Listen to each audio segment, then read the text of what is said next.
খবরদার, সেনাবাহিনীর সম্মান নিয়ে যদি কেউ আবার ষড়যন্ত্র করে, তাহলে আমরা যারা মুক্তিযোদ্ধা আছি এবং মুক্তিকামী মানুষ এবং বাংলাদেশের প্রতিটি মানুষ সেনাবাহিনীর পক্ষে রাস্তায় নেমে পড়বে ইনশাল্লাহ। সেনাবাহিনীর বিরুদ্ধে চক্রান্ত এখনো অব্যাহত। 5ই আগস্টের পরে যখন বাংলাদেশে কোনো পুলিশ ছিল না, তখন প্রতিটি ঘরে ঘরে পাড়া মহল্লায় আতঙ্ক ছড়িয়েছিল। ডাকাতি, রাহাজানি, ছিনতাই, লুণ্ঠন, ধর্ষণ আরম্ভ হয়ে গেল। তখন আমাদের এই সশস্ত্র বাহিনী তখন আমাদের নিরাপত্তা দিয়েছে, আর কেউ দেয় নাই। এবং প্রতিটি দুর্যোগ, প্রতিটি কাজে এই সেনাবাহিনী আমাদেরকে পাশে দাঁড়িয়েছে। আর সেই সেনাবাহিনীকে ধ্বংস করার জন্যে এই সুদখোর কুলাঙ্গার ইউনূস জেনারেলদেরকে এবং সেনাবাহিনীর অনেক অফিসারকে পিছনে হাত কড়া বেঁধে বিচারের আওতায় এনেছে। মানবতা বিরোধী অপরাধের জন্য তাদের পিছনে হাত কড়া পরিয়ে আদালতে হাজির করা হয়েছে।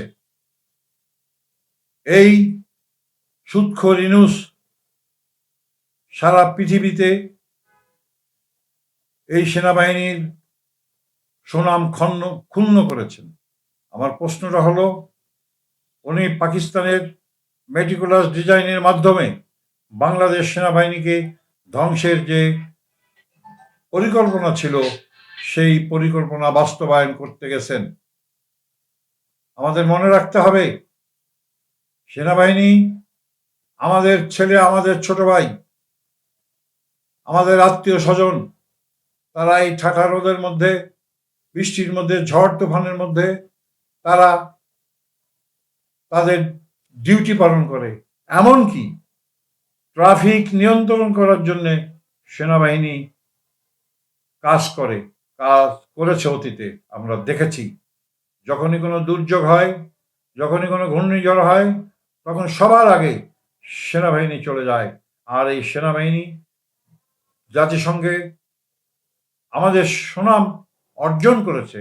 আর এই সুদখোর, বদমাইশ, লুটেরা ইউনূস সেনাবাহিনীকে ধ্বংস করতে চেয়েছিল। আজকে মনে রাখতে হবে, বিএনপি সরকারের আমলে ক্লিন হার্ট অপারেশন করেছিল। তখন যে দুষ্কৃতকারীদেরকে সেনাবাহিনী ধরেছে, এটা কি মানবতা বিরোধী অপরাধ? সেই মানবতা বিরোধী অপরাধ যদি হয়ে থাকে, তাহলে সেনাবাহিনীতে তাদের নিজস্ব আইন আছে, সেই আইনে তাদের বিচার করবে। এটাই নিয়ম, সারা পৃথিবীতে তাই চলমান। ইউনূসের আমলে ক্যান্টনমেন্ট গুড়িয়ে দেবে, আমাদের সেনাপ্রধানকে অকথ্য ভাষায় গালাগালি করেছে, আমাদের সেনাবাহিনীকে কুকুর আখ্যায়িত করেছে। তারপরও আমাদের সেনাবাহিনী চুপচাপ রয়ে গেছে। কিন্তু পৃথিবীর অন্য কোনো দেশে যদি হতো, এটা যদি পাকিস্তানের মতন জঙ্গি রাষ্ট্র হতো, ভারতের মতন রাষ্ট্র হতো, তাহলে দেন এন্ড দেয়ার 10 মিনিটের মধ্যে এই যারা এই কথা বলেছে তাদেরকে হাড্ডি হুড্ডি ভেঙে কোথায় ফেলে দিত সেটা তারাই জানে। আজকে কোথায় তারা?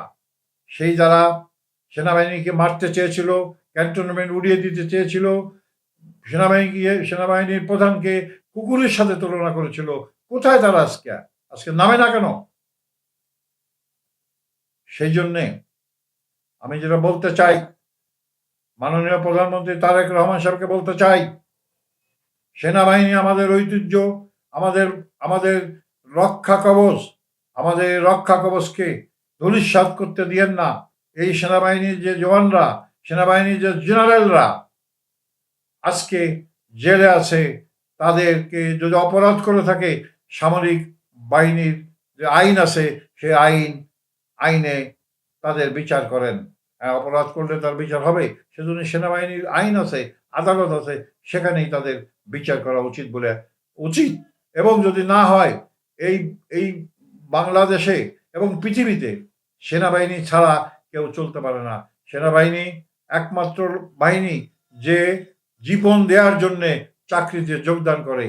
আর কোনো আমরা যারা ব্যবসা করি, আমরা যারা চাকরি করি, আমরা যারা টাকা ইনকাম করার জন্যই একমাত্র পৃথিবীতে একটা মাত্র বাহিনী সশস্ত্র, তারা জীবন দেওয়ার জন্যে তারা চাকরিতে যায়। দেশ মাতৃকার টানে দেশকে রক্ষা করার জন্যে, দেশের সার্বভৌমত্ব রক্ষা করার জন্যে তারা চলে যায়। আমরা যখন মুক্তিযুদ্ধ করেছি, আমাদের সেনাবাহিনীর সদস্যরা, আমাদের মেজর জেনারেল মেজর সাহেবরা, আমাদের ব্রিগেডিয়ার সাহেবরা, সিপাহীরা যুদ্ধ করে এই দেশকে স্বাধীন করেছে। আর এই সেনাবাহিনীকে আমরা, এই ইনুসগং সেনাবাহিনীকে বাংলাদেশের মাটিতে থেকে উৎখাত করার জন্যে এবং পৃথিবীতে ইতিহাসে আমাদেরকে সেনাবাহিনী একটা দুর্বৃত্তন, সেনাবাহিনী একটা বাজে, ঘুষখোর, চরিত্রহীন এবং লম্পট এবং টাকা চুরি করে এবং এইটার তকমা দেওয়ার জন্যে ইনুস নিজে এটা করেছে। কারণ ইনুস এই দেশকে ভালোবাসে না, ইনুস পাকিস্তানের লোক। এই সেনাবাহিনী পাকিস্তানের জওয়ানদেরকে বিতাড়িত করেছে। এই সেনাবাহিনী পাকিস্তানের বিরুদ্ধে যুদ্ধ ঘোষণা করেছে এবং সেই যুদ্ধে আমরা জয়ী হয়েছি বলেই এই ইনুসের মাথা খারাপ হয়ে গেছে। এবং জামাতের আমির গোলাম আজমের ছেলে, উনি কোথায়? ব্রিগেডিয়ার জেনারেল সাহেব, এখন তো ওনাকে দেখা যায় না। কেন দেখা যায় না? আমরা চাই সেনাবাহিনীকে সবার ঊর্ধ্বে থাকতে হবে এবং এই সেনাবাহিনী আমাদের জাতির গৌরব। আপনাকে তার মনে রাখতে হবে। মাননীয় প্রধানমন্ত্রী তারেক রহমান সাহেবকে বলবো, সেনাবাহিনীকে বিতর্কিত না করে তাদের সাথে রেখে দেশকে পরিচালনা করুন।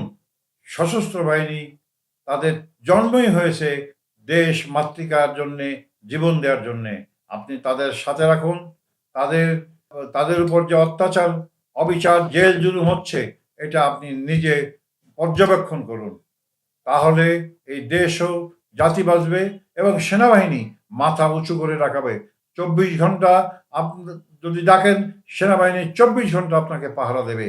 যেহেতু এখন পুলিশ প্রশাসন নির্ভীক হয়ে গেছে, তাদেরকে হত্যা করা হয়েছে, তার বিচার করে না ইউনুস সরকার। যাতে বিচার না হয় সেজন্য আইন পাশ করছে। এখন সেনাবাহিনী একমাত্র আমাদের অবলম্বন। আইন শৃঙ্খলার থেকে আরম্ভ করে সবকিছু, বিদেশি ষড়যন্ত্র থেকে মোকাবেলা করার জন্য আমাদের সেনাবাহিনী একমাত্র হাতিয়ার আপনার কাছে আছে। আপনাকে আর একটা কথা বলতে চাই, অনুরোধ করতে চাই। এই সেনাবাহিনী এবং দেশকে যারা কলঙ্কিত করেছে, সেই সুৎখোর ইনুস, কুলঙ্গার ইনুস এবং তার সাথে যারা ছিল, তাদেরকে বিচারের আওতায় এনে আপনি দৃষ্টান্তমূলক শাস্তির ব্যবস্থা করুন। আমার একটা ইউটিউব চ্যানেল আছে, টেপার সাপকথা।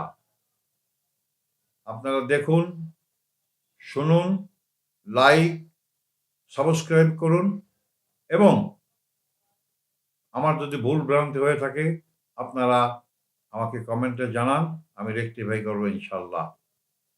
সবাইকে শুভেচ্ছা, অভিনন্দন।